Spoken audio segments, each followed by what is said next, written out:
Now, the first two-party system in America is not quite like the two-party systems that would come along later, particularly today. Indeed, the term party was avoided when possible, as people viewed political parties as a very bad thing, dividing a country into hostile factions. So our earliest parties sometimes were referred to as factions. But again, while everyone claimed to hate them, they pretty quickly formed them. And the two, admittedly pretty loosely organized parties to develop in the 1790s would be the Federalists and the Republicans. The Federalists tended to be the better off of the two parties. All to be sure, the leaders of the Republican Party were quite wealthy as well, many of them being wealthy plantation owners. But the Federalists tended, with certainly a number of exceptions, to be people who supported business, commercial interests. They tended to be concentrated in the commercial cities of the East, especially the Northeast. New England, New York City, Philadelphia, these were Federalist strongholds. Although there were a number of Federalists in South Carolina too, particularly in the great port of Charlestown. The Federalists, therefore, were particularly interested in preserving the power and property of the middle and upper classes. They certainly favored property qualifications to vote. Indeed, one early Federalist, John Jay, the first Chief Justice of the U.S. Supreme Court and a significant diplomat, and also later governor of New York and a leader in the anti-slavery movement, said the country ought to be ruled by those who own it. The Federalists were pro-business. As part of that, they favored a high tariff, a relatively high tariff, hoping that a tax on imports would make foreign goods so expensive that people would have to buy American-made products, thus protecting what they described as our infant industries. The Federalists, therefore, were a bit suspicious of the West, particularly the ever-expanding frontier, because the poor farmers who tended to settle in the West were more likely to vote for their opponents, for the Republicans, who favored a lower tariff. From the point of view of the average farmer, a tariff just made manufactured goods more expensive without helping farmers. Likewise, many farmers wanted inflation to make it easy to pay off their debts, as a lot of farmers were in debt for the land that they bought on the frontier or elsewhere. Whereas the commercial interests, who the Federalists tended to support, wanted a stable currency. They wanted to know that their savings and investments would retain their value. So the Federalists wanted a sound currency, a strong central government, a relatively high tariff. They believed to protect the country from Indians on the frontier, from pirates on the high seas, from the depredations of foreign empires, particularly the British and the French, who were often at war during these early days of the French Revolution and in Napoleonic Wars. Federalists believed we needed a relatively strong and professional military, whereas the Republican Party felt that a standing army was something used by tyrants to oppress the people, and believed that a militia could be raised at any time by citizen soldiers who could then fight off any enemy. It being very much the myth of the American Revolution that is how we won. And there is no question that the militia played a great role in the early days of the war in New England, at various points in the war in the South and elsewhere. But a lot of important victories were won by professionally trained soldiers of the Continental Army as well. But the Federalists found that their goals for a strong professional military were opposed by the Republicans. The Federalists also tended to be suspicious of immigrants, worrying that immigrants from Europe would bring dangerous revolutionary ideas inspired by the French Revolution. Also, as many immigrants tended to be poor and tended to be farmers, they were more likely to vote for the Republican Party. And so the Federalists supported some of the earliest restrictions on immigrants becoming citizens, significantly lengthening the amount of time you had to live in the United States before you could apply for citizenship. Although once you applied, citizenship was pretty nearly guaranteed. Um, Probably the main leader of the Federalist Party, particularly its most conservative faction, the High Federalists, was our first Secretary of the Treasury, Alexander Hamilton, and now a star of musical theater. Another very important Federalist was Vice President and later President John Adams. President Washington himself tried very hard to stay above party politics. Indeed included members of both factions in his cabinet.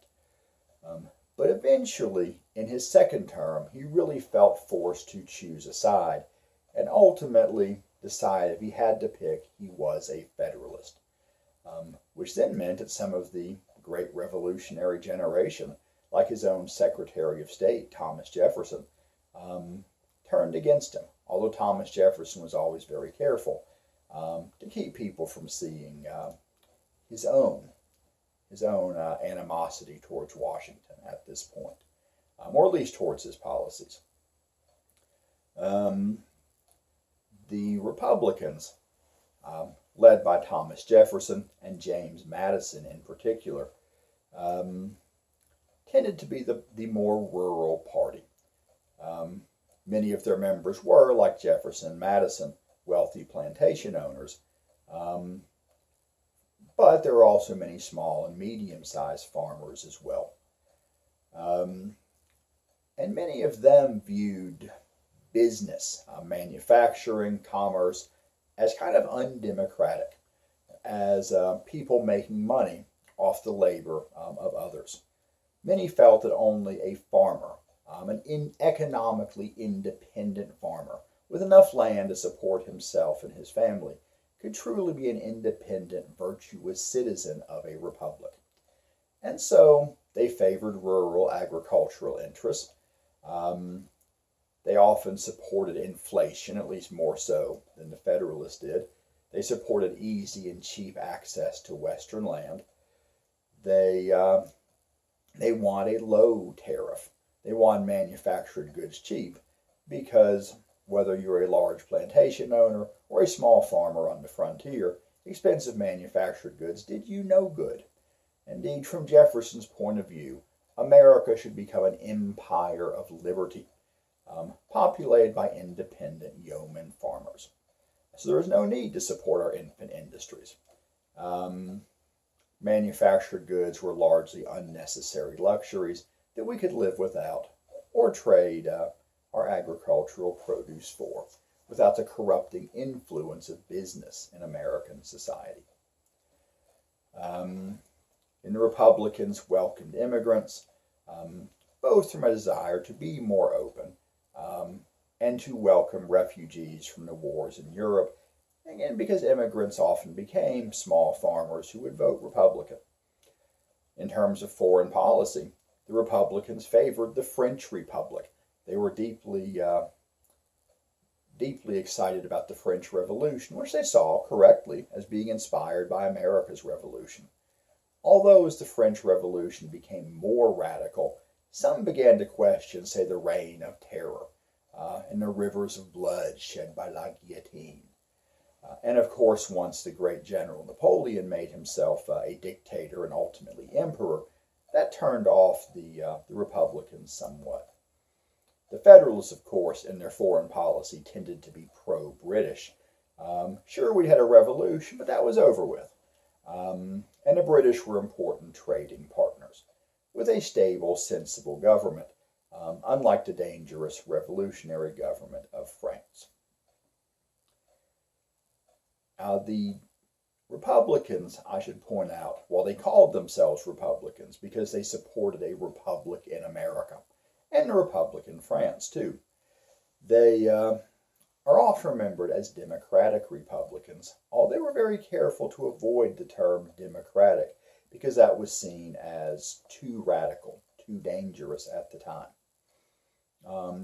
But Jefferson, of course, did like the idea of democracy as long as it didn't get out of hand. And the later Democratic Party would develop from this first Republican, or as it's often remembered now, Democratic Republican Party. Members are also sometimes called Jeffersonian Republicans or Jeffersonian Democrats, making the first two-party system a bit confusing in some ways for people looking back at it. In any case, the Federalists were the dominant party in this two-party system for about its first decade. But in the election of 1800, Thomas Jefferson defeated John Adams. Jefferson at that point being vice president, Adams being president, running for re-election.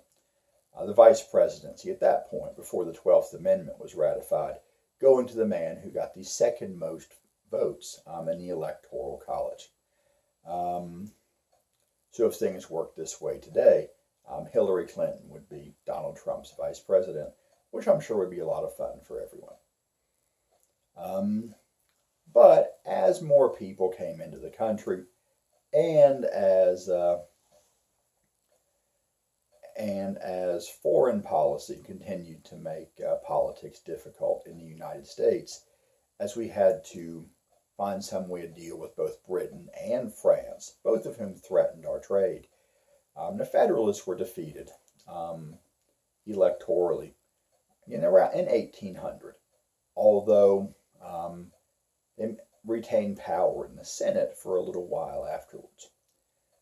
But the Republicans, or Democratic Republicans, under Presidents Thomas Jefferson, James Madison, James Monroe, would largely dominate national politics, although the Federalists would remain very influential, especially in New England and in New York.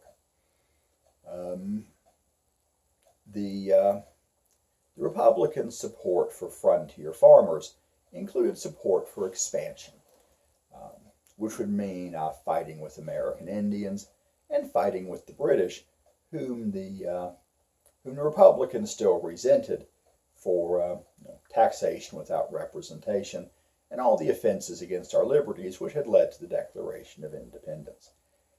And so this would lead to the War of 1812 between the United States and Britain, sparked in part by Britain encouraging American Indians to attack the American frontier to try to restrict American expansion, for fear that if we moved too far, we might move into Canada.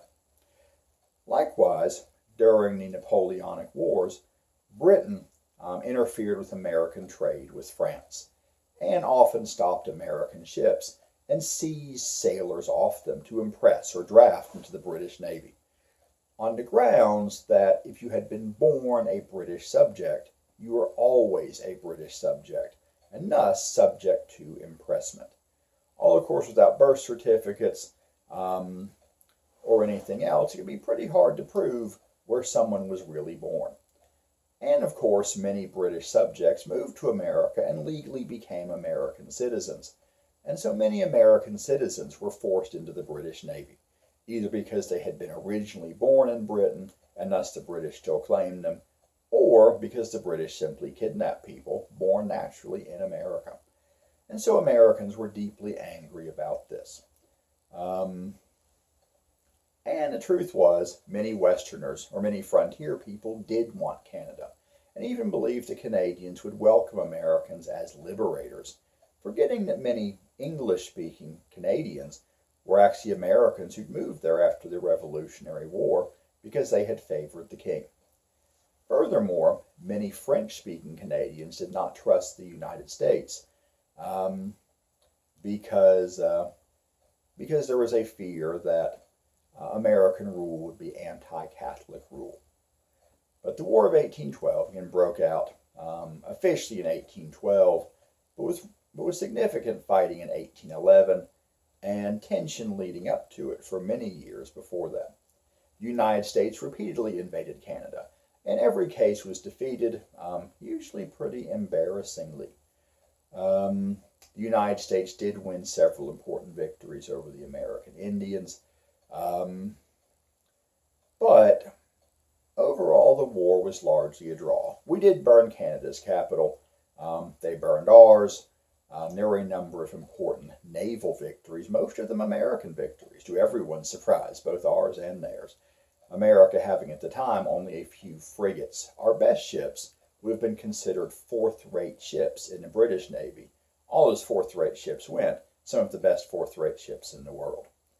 The United States would not win a major land victory between our army and the British Army until January of 1815, when Andrew Jackson defended New Orleans against a much larger British force, both forces, of course, unaware that a peace treaty had been signed about 2 weeks before, in December of 1814. Another group who were unaware that peace had been agreed to were a group of Federalists meeting in Hartford, Connecticut, known as the Hartford Convention, who were there to discuss ways that Federalists in New England might resist the Republican-led war effort, what many people then called Mr. Madison's War. Indeed, during the war, Federalists in New England and New York had sometimes supported the British, had certainly worked against American interests during the war, because they saw it as being against their own economic and maybe cultural interests as well.